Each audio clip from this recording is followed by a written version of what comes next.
moving the needle in your business. And we're going to talk about several things you can do, but this is one of them. Is to really develop time for you. Develop time for you. You are the big kahuna, the CEO, the visionary leader. You are all that and a bag of chips, right? So you need spaciousness in your schedule. That's how you move the needle in your business. Every time. Every time.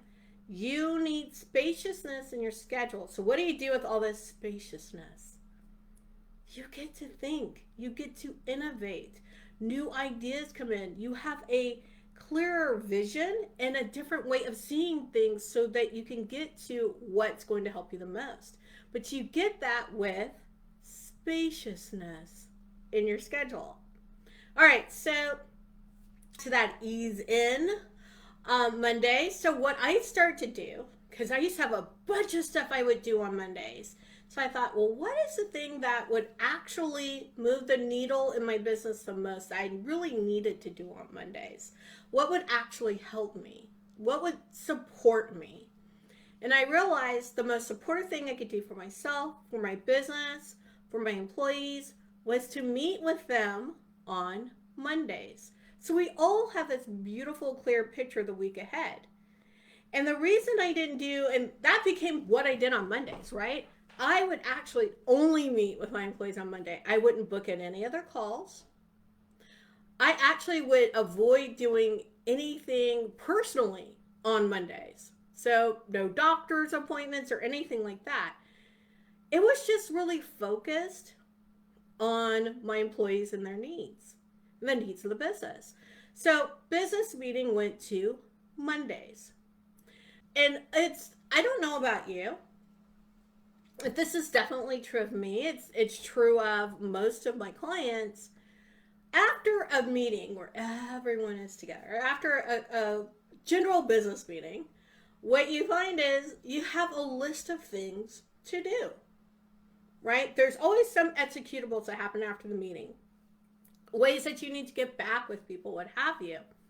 And again, what's happened is during that meeting, there's all this expansion energy. You also are looking at the things that are going to what? Move the needle in your business. So with that, there's always those things to do. And so the reason I would not book anything else on Mondays is so that I had what?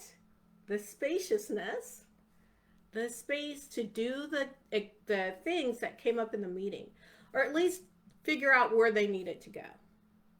So I always have that time on Mondays, not just to meet at the general meeting, because we have longer general meetings, but I don't meet anyone one-on-one, right? I stopped doing one-on-ones. So the meeting could go an hour, hour and a half, 2 hours, whatever it needs to do.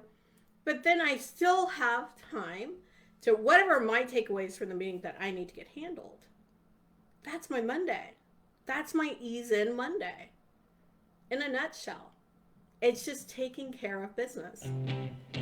Right? And then it allows me to do the things that I do best Tuesday, Wednesday, and Thursday. This is when I do my fulfillment. Right? And like I said, Fridays, that's for me. That's for me for what I need to do. Maybe, I'm a big proponent on Fridays. I tend to try to make any doctor's appointments for Fridays if I can. I moved, and you'd be surprised the amount of doctors who have gotten the memo and thought, I'm not working on Fridays. So I still have some that pop up in the middle of the week. But for the most part, I do all appointments, personal appointments on Fridays. I have Fridays open so I can have long weekends. And trust me, I have long weekends. Why? Because I have Ease in Monday too. So if we go away for the weekend, we can leave Thursday night, come back on Monday, because I can hold a meeting from anywhere. That's the beautiful thing about an online business, right? I can hold a staff meeting from anywhere. And the only time and honestly, I could work from anywhere too. But I like my setup here in my office. I do like to tend to be where my setup is Tuesday, Wednesday, and Thursday. But if I'm not, doesn't matter. I can still do it. I can still work. But I really like to look at what moves the needle. So, A, spaciousness in your business moves the needle. So, why? So you can think. That's the number one thing that moves the needle in your business in a way that I think is the most profound, where you're going to see the biggest changes. The other thing that moves the needle in your business, and these are, I think, things that people don't think about as much. When you do, and hear me out, when you do personal development work, that moves the needle in your business. Because you're coming to your business as a happier, healthier, rounded human. And again, it helps you see things for what they are. And I think even more importantly, because this is a reason I actually started to embrace personal development work way back when. It's like I was a coach and I had a coach and but I really wasn't, as much as I saw that personal development could help people, like, I don't know, did I think I was the exception? I don't know. But I really started to embrace deep personal development work, deep transformational work. When I realized, when I made those changes, my past BS, my invisible scripts, all these suppositions that I had, all that crap stopped showing up in my business. Right? To me, it's like my business became this giant mirror for all of my crap to show back up and present itself. Hello, I'm here. Would you like to work on me now? Right? It just kept showing up and showing up and showing up until I did the work. So I really, it's like some people are like, don't make yourself a project. And I agree, don't make yourself a project, but you need to do enough to have the awareness so the worst parts of what you haven't unpacked and dealt with don't show up as a problem in your business. And they show up as problems with contractors, VAs, employees, clients, vendors, all of that. They show up in every single way possible in your business. So unpack them, deal with them, and then they're much less likely to show up. And even when they do, right? Like we say, there's always another layer to deal with. But guess what? Once you have dealt with layer number 1, 2, 3, 4, and 5, layer 6 is really simple to deal with, right? You see it coming. And so you can take the actions to handle it. So that's another way, to me, a huge way, spaciousness and personal development work. Those two are like the 1-2 punch of really moving the needle in your business. Now, I'm going to tell you that I think will account for probably 70 to 80% of what really happens to move the needle in your business. What's the other like 20%, right? Well, those are the what I call the practical business things that must be done, right? Those are the things like marketing, sales, automation, fulfillment, HR stuff. All of those things are what needs to still be done. That's that other part. And usually what happens though is we're gravitating toward that 20%, and it usually starts to shrink down to where it's more like 5 to 10%. But at some point, especially as you're starting and you're starting to develop systems, that's more like 20% of what's going on in your business. And we keep wanting to make all the tweaks there, not looking at the big elephant in the room, right? Your need for spaciousness and need to deal with your personal development, right?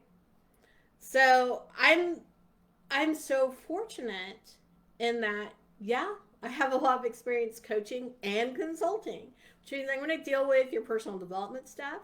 I'm going to deal with your spaciousness, self-care issues, and we're going to do all the hardcore business things too. Because to me, when I look at a business owner, I see a whole human being, not just little bitty slices of a human being. And sometimes that means I work with someone directly with that, and other times it means I'm like, okay, we're doing these parts. I know an expert who can help you on this little minute thing. And that is going to help you more than what I could tell you, what I could show you, what I could lead you through. I'm a leader who knows they don't know everything, right? I know I don't know everything. And so I'm going to pull in other experts who can help with those pieces I don't know, or who can do it better than I can, right? And that's something I encourage my clients to do. I don't know everything. I am so fortunate. I am so blessed that I know a lot of people who do know a lot of things, right? So I can typically point someone in the right direction as we're working through the other things that are my expertise. So I'm just saying, when you work with a coach, I was reading something online earlier today and they were saying, oh, coaches this and coaches that. And I'm like, I think you've worked with a coach who didn't know when they were over their skis, so to speak, when they're out of their depth. And then they just painted a broad stroke and said that's all coaches. Most of the coaches, not all, and I will say that too, not all, but most of the coaches I worked with knew when they're out of their depth, or they would just focus on a very narrow part of what you were doing and say, I can't help you with that. Like they didn't say, I can't help you with that, and here's someone who could help. They were just like, I can't help you with that. And that would kind of piss me off. I'm not going to lie. Because I would go out of my way to make referrals for people. And I would have liked that for myself. And I think, again, when I'm thinking about what I was reading earlier, that person didn't have that either. They didn't get the referrals and they weren't getting the help and they just got frustrated.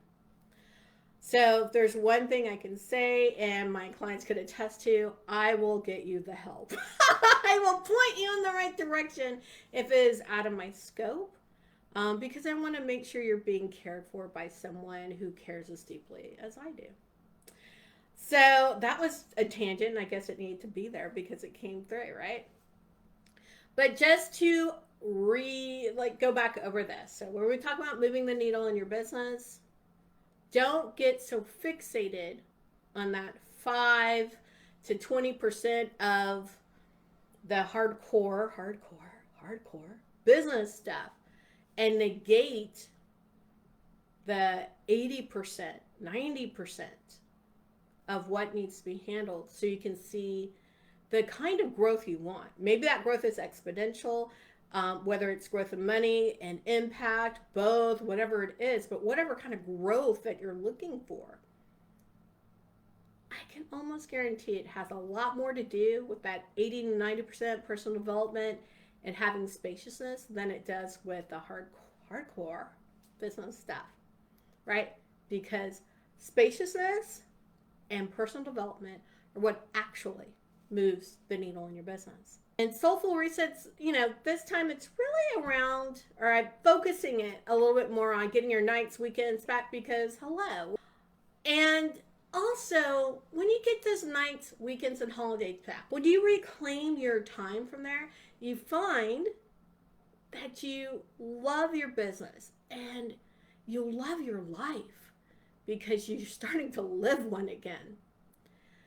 And behind both of those things, right, taking back your nights, weekends, and holidays, living your life and loving your business is one thing, being a leader, right? So the crux to Soulful Reset, and the reason I call it a reset is sometimes we're running, doing, and either we never learn to lead or we have slipped out of leader into doer. And so what I want to help you do is to lead in your business and in your life effectively and remain in that leadership position. Does it mean that you never do anything? Of course not. Leaders still do things. But there's a way in which they do and they support and they are supported. And that is what we're really covering in Soulful Reset. So I would love to see you there. You can get the information, of course, a link.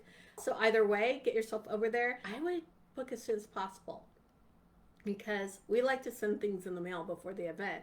So the sooner you reserve your seat, the sooner that goes out in the mail. All right, my loves. With that, I say peace, joy, love to you.